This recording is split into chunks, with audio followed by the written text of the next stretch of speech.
Ang iba pang balita sa Visayas sa ulat ni Julius Belacaol. Nakitang patay ang isang lalaki sa loob ng pinagtatrabahuhan niyang bahay sa Iloilo City. Ang katrabaho ng biktima ang nakakita sa bangkay. Nakalak daw ang bahay noon.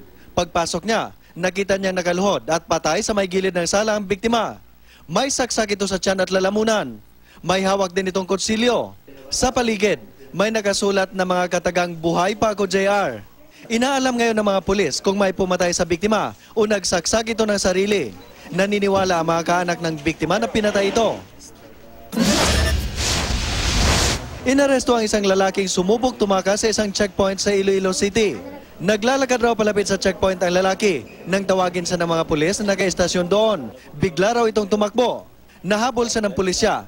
Nakuha sa kanya ang isang pakete ng shabu. Inamin ng lalaki na gumagamit siya ng ilegal na droga, pero hindi raw sa kanya ang nakuha ang pakete. Iniimbestigahan ng Cebu Provincial Police Office ang 3 pulis sa Carcar, Cebu na hindi raw nakaresponde sa isang report na may armadong tao sa barangay Poblasyon. Ayon sa Provincial Police, nilapitan at tinutukan daw ng baril ng 2 lalaki ang pulis na si SP Otto Jose Repompo.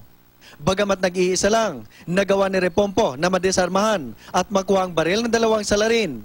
Nagatakas nga lang ang 2.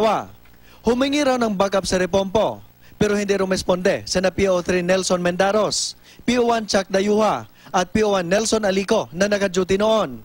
Nag-iinuman daw kasi ang 3. Ayon sa nakasaksi sa pangyayari, kung tinulungan ng 3 si Repompo, mas malakas sana ang tsansang nahuli nila ang mga salaring sinasabing sangkot sa kalakaran ng ilegal na droga.